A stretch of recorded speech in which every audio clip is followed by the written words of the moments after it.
Coach Traylor has always been generous and kind, and wait, he's coming.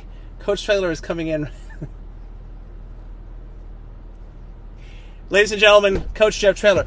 I know. You think I probably drive a BMW, but he almost got. Was you there? Not yet, Coach. I'm working on it. That's Here he badass. is. Let's bring it. Yeah, we'll bring it in. Thank you. Coach Jeff Traylor is here. We're live on Facebook, by the way. Oh, they just heard me say a cuss word. That's not good. No, you're fine. You're fine. Listen, I think I'm batting 1,000 because every time I've asked you to do something over the years, you've always said yes. Because you're a good dude, Ernie. Well, I appreciate it. Yeah. You brought this here, and I can't help but notice the sticker and everything. So, are we interrupting something right now? Are you coming off of something, like a team meeting? Just got off the practice field and fixing to grade the video. Okay. So, for the lay people out there who don't understand or don't follow college football, when you're talking about video, and so what exactly does that mean? What are you going to do? Well, we just practiced this morning. They come in at 5:45 a.m., get taped. We start team meeting at 6:30. Then at 6:45, we have a special teams meeting where the kids all get prepared for what they're going to do today on the field. It's called an install.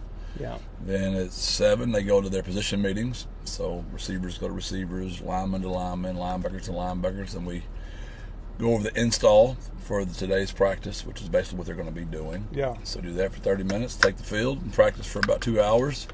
Film a wide angle, a tight angle, an end zone angle. We have a drone over the top, so we put all those angles together, and then as a staff, we sit down, the offensive unit grades the offense, defensive unit grades the defense, and then we'll have all the kids come back, and we'll watch it all again with them as we teach them what they did. I'm exhausted just listening to that. By the way, I got a water for you right there if you need to wet your whistle. But I am curious, if there is such a thing as a typical day for you, how early does it start here? I get up at 4:30, and I'm in the office by about 5. I only live about 18 minutes here in the canyons, so that's nice. So I'm in by 5 a.m. Preparing, for that team meeting at 6:30. Try to get, 30 minutes of some quiet time, just, some good Christian music in my Bible, some type of, Bible study app I'm on, and then I dive into the team meeting. Like this week, our culture pillar's passion. Mm-hmm. So for the team meeting, I try to have some example, some way to teach about what passion is and how I want to see it with our team. Not everybody necessarily is a diehard college football fan here, but the thing that I've appreciated about you, just getting to know you over the years, is you're a parent, you're a man of faith, you journal, you've been a high school football coach, and I think there's an appeal there to so many different people. So it is important for you to make time for those other things. If I don't, man, it's just crazy how my day is just so out of order. It's just I don't keep the main thing. If I get up and I don't hit snooze. The more you get in the fall count, the more you want to hit snooze. I found the more snoozes I hit, the worse my day is. And because every time you hit snooze, it's 10 minutes you're not in the Bible. Okay. And then you're just in there, chasing your tail all day. That's for me anyway. No, I get it. Listen, believe me, waking up at 2:30 once upon a time, I get it. Do you have a go-to Bible verse? A lot of people, have verses that they like to that live by, or those kinds of things. If you were to pick one or two that really strike a chord with you. I love Matthew 22:37-39. Where the Pharisees are trying to trick Jesus, and they said, "Well, what's the greatest commandment of all?" And Jesus just is calm and cool. Love God with all your heart, all your soul, and all your mind, and love your neighbor as yourself. And I just, we get so into stuff nowadays, and when they were trying to trick Jesus, I mean, it was everything you do, honor God and love people, and it's not that complicated. And it translates into college football because you deal with so many people on a daily basis, and we've talked about that over the years. Was that a Gilmer thing? Was that your parents that installed that at a young age, or where did that come from? Yeah, my parents, my mom and dad were both, music people. My dad led the music of the church. My mother played the piano, so we were always in church. But I went off to college, and then you start doubting and wondering stuff because your whole life you've just been told to believe this. You got to kind of figure it out yourself, and I've done it both ways. I've done it with him and I've done it without him, And it just works a lot better when the Lord's in control of the situation than when Jeff's in control of it. I hear you. This is Pickup Lines, by the way, presented by Gamez Law Firm, and this is Coach Jeff Traylor, starting your 4th season, is that right? Yes, sir.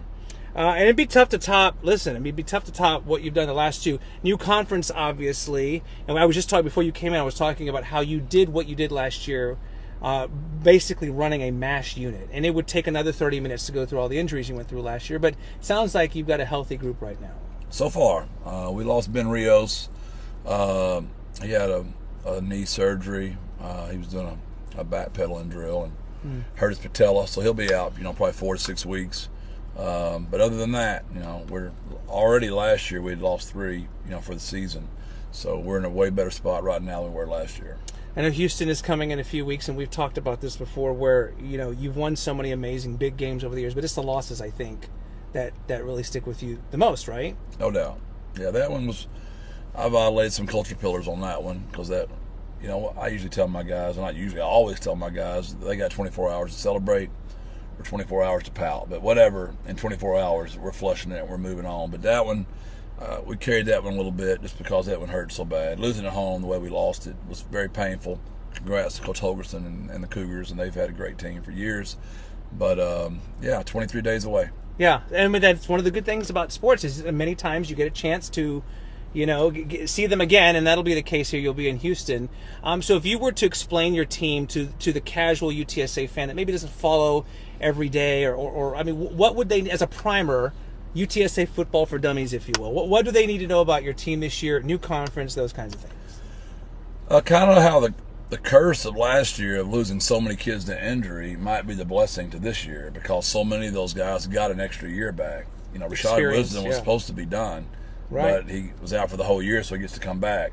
Micah Hart, my right tackle, was supposed to be done, but he got hurt, so he's back for another year. Yeah. JT Clark, a wide receiver, would have been a 3rd-round draft pick. Blew his leg out, so he'll be back at some point this season.